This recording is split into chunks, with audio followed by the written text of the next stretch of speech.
Hey, so we're here to talk about Happy Crew. It's an organization that we really founded together. I'm Amy Mays, and I'm the head cheerleader of Happy Crew. I founded it in 2002.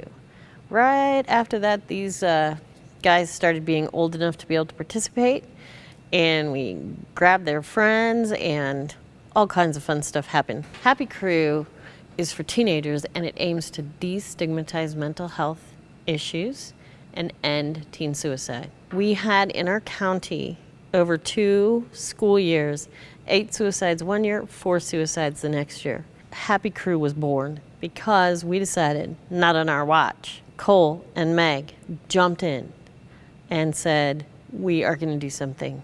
Let's start with you, Meg, because you started meeting with kids at Einstein's. Why did you do that? What were you trying to accomplish? At that point, I felt that Castle Rock, because that's kind of where we started out, was very vulnerable just because they had so many suicides within a couple months. And our cousins that lived down there, they were pretty affected by it, so we just decided to kind of go hang out with them, check in, make sure they're doing okay, but we didn't really talk about it a lot in general at the beginning. We just kind of started to make a safe space where they knew Cole and I, and then eventually it grew so that they were comfortable enough to be able to be vulnerable and open. So you started with building specific community. Yeah. What do you remember about that? I think what's interesting about the Happy Crew is, you talked about starting in 2002. We didn't start as the Happy Crew. We started as One the Good House. And what we did there was we engaged with teenagers like on a weekly basis. But we evolved from doing Battle of the Bands, in 2000s, and then we now, because of the suicides, because of the severe lack of mental health conversations, we stepped into that space and evolved to push forward to more vulnerability and more conversations about what it means to be sad and how to deal with pressures of life and suicidal thoughts. And so I think what's cool about the Happy Crew, just in its inception, began with a heart for teenagers and then meeting them where they're at. And we're continuing to do that today. I think community is especially a point where they need it. Absolutely. So critical to start a space, a conversation, an accepting, authentic, vulnerable, happy, silly, fun place where you can just be who you are for the day. I mean, like, whatever you're feeling that day, you're valid. If you're coming in and you've had the best day ever or the worst day ever, you belong, you matter, and you're valid. And we celebrate with the people who are celebrating, we cry with the people who are crying, but we just get together. And what that looks like is Monday nights at our house, having dinner, talking about the high, the low, the stress level, talking about what's happening in your life. And then practicing some things like, how do you deal with anxiety? How do you help a friend deal with anxiety? How do you approach someone who you think may be suicidal? How do you own your own space and your own feelings and not look to other people to validate you, but just own yourself and be comfortable there?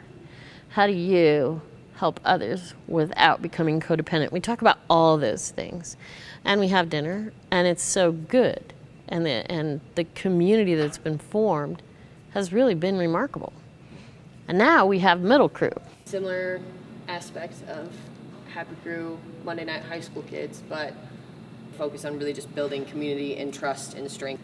And so we just do food, we play games, we have a lot of fun, and I've had vulnerable conversations with them. They all feel very safe and comfortable there. When anything arises, they all have each other's back, which is great, and it's really crazy to see that within kids who are really going through a lot of bullying and like that first kind of start of it, because it really picks up in high school, and that's kind of when it gets really scary. But being able to build that group for them to continuously move up through to high school into Happy Crew and have that safe space with that little group that they have helps them a lot feel more accepted where they are, because they're all so different in their own way. And it's crazy of how much these kids grow. If I could ask you guys, what would your hope and dream be for Happy Crew in the next 10 years? I think what we really need and what we're pushing for now is to establish a space, specifically Kako Coffee Shop, where they can come consistently, day in and day out. They want to be there after school. They've had a hard day. They can come. They want to do art. They can go. They can express themselves creatively, because there's a really healthy side to mental health. Once you get these tools to deal with these more maybe perceivably negative emotions, you need a platform to move into creativity, to move into freedom, to move into all these different things, which we give right now with the community and these kind of things. But I think that there's a whole nother level that we're trying to go to with Kako Coffee Shop, and I think that's the next step. Kako coffee means what? Kako is the Hawaiian word for inclusiveness. It means we, and I think that really encompasses what we're trying to do. We're trying to bring unique individuals together, to create together, to become a we. And I mean, a big dream I know of ours is to be able to have like a counseling area on like the backside. So if kids needed to immediately go talk to someone, there would be someone available that was trained. And absolutely, the counseling office is the heart of it, so that kids can have that access immediately. Yeah, we're doing what we can in the present, focusing on the future, focusing on what we're going to be able to do. But yeah, I think it's going to be awesome. Yeah. Woohoo! That's Happy Crew.